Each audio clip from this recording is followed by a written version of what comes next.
Welcome in, whiskey freaks, to the Blind Tasting Podcast, your number one attitudinal bourbon destination. Listen, kids, we're not experts here, or nerds, or whiskey geeks. We're all whiskey freaks.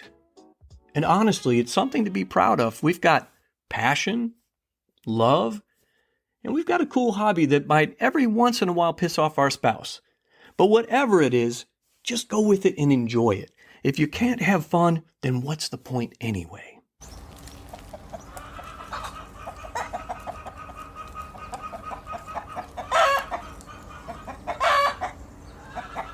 Now, I've got big news, kids.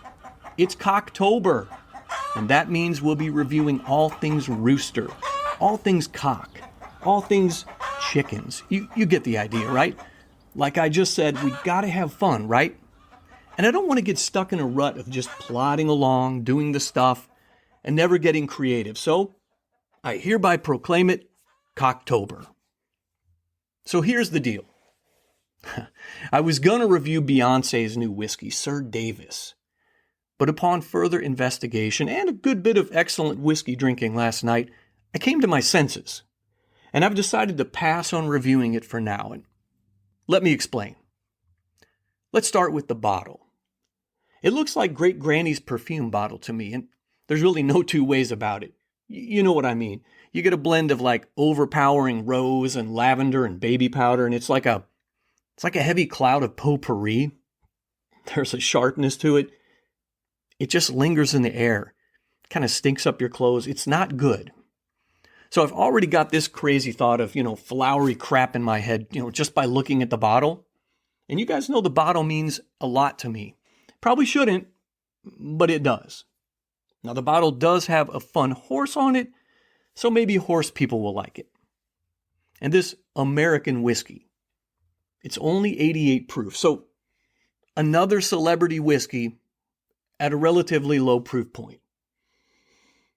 I just don't understand why we can't get 100 proof whiskey out of any of these pop icons, these stars that all the teeny boppers go wild over.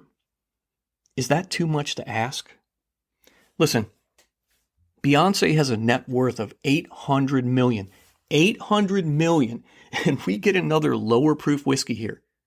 Oh, and she's got some story to go along with this American whiskey about her great granddaddy who supposedly hid moonshine in the trees for people. Okay, sure. So on to the mash bill. It's bizarro. It's 51% rye and 49% malted barley. And I've got to admit, I'm intrigued by that mash bill, actually. But at $100, why would I take a flyer on this one? I'm just not going to do it. I just can't. Okay, so let's get on with the fun part, kids. My review today. Today, in honor of Cocktober, I'm cracking open a bottle of Fighting Cock Straight Bourbon Whiskey. Now, it's made by Heaven Hill, and it comes in at 103 proof. It says it right there proudly on the front of the bottle. And the age is aggravating. Let me explain what I mean. It used to be age stated at 6 years. And that was, 10 years ago. Then for a time, it was not age stated. Now, sadly, it is age stated again.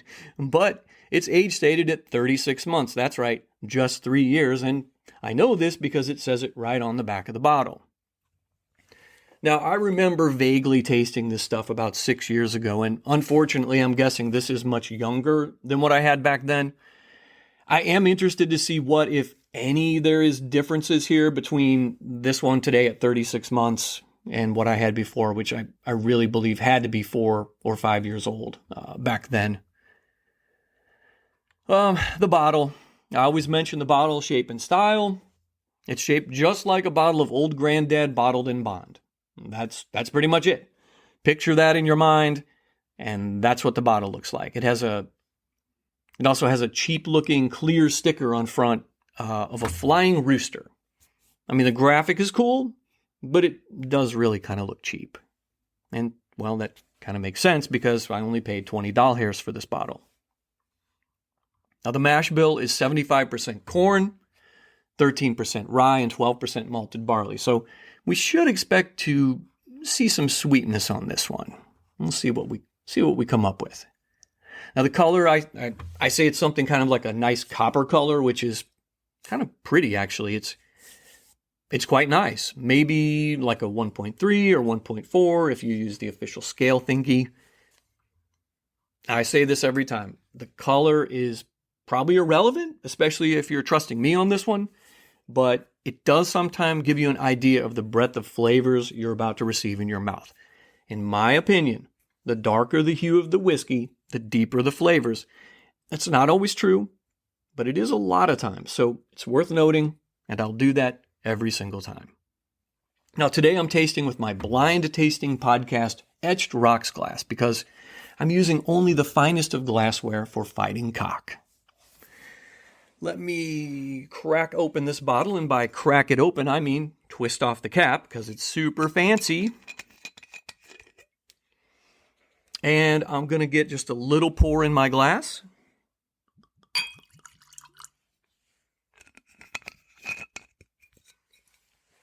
So, right off the jump, I'm getting a considerable amount of ethanol on the nose.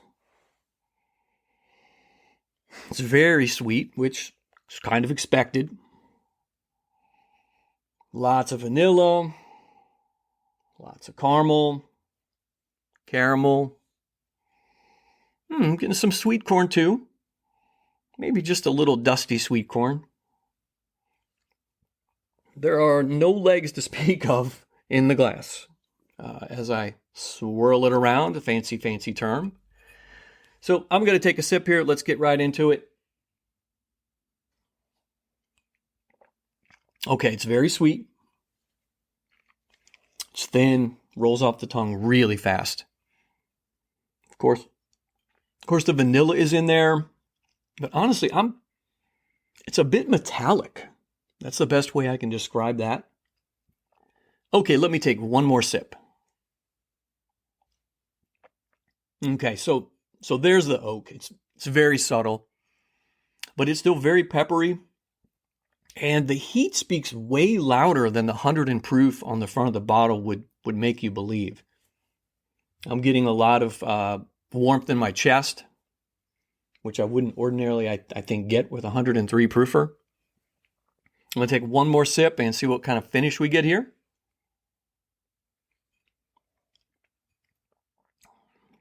Very sweet, very short, and very disappointing.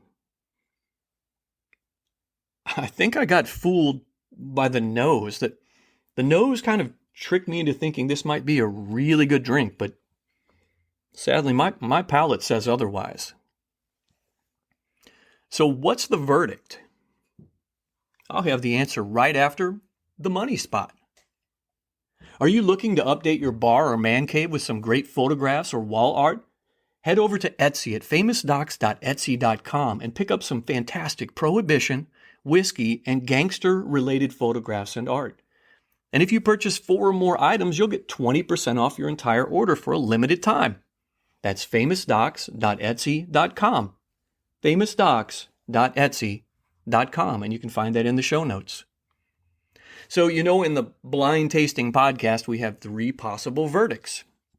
Are we going to keep it, collect it, or cull it?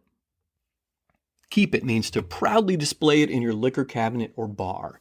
This stuff is good for a pour any time, but there's really no need to stock up on it since it's always available. Collect it. Grab another bottle or 2 since you find it so darn delicious, or it just may not be easy to get a hold of.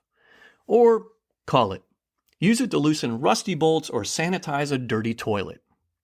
In the case of fighting cock straight bourbon whiskey, I say keep it, but just barely.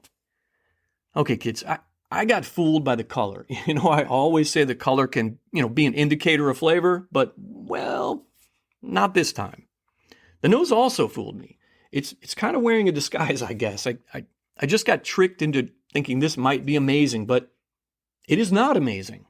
Okay, for 3-year-old whiskey, it's okay, especially at $20. But I think other than having a fun name, fighting cock, and the price, I'd leave this one on the shelf, and maybe, I'd probably pick up an Evan Williams bottled in bond, or maybe a very old Barton 100, or maybe even Benchmark bonded. They're all delicious, and they're all at $20. So they have much deeper flavors, and you're going to get more for your money.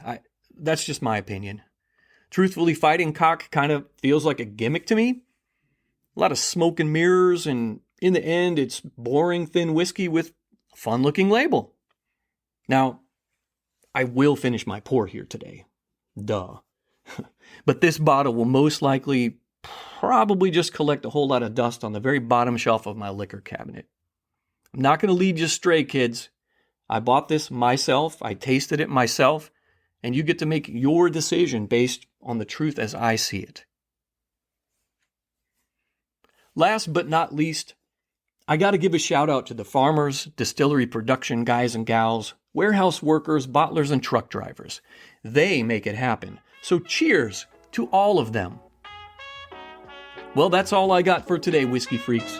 Thanks for listening to the Blind Tasting Podcast, your #1 attitudinal bourbon destination.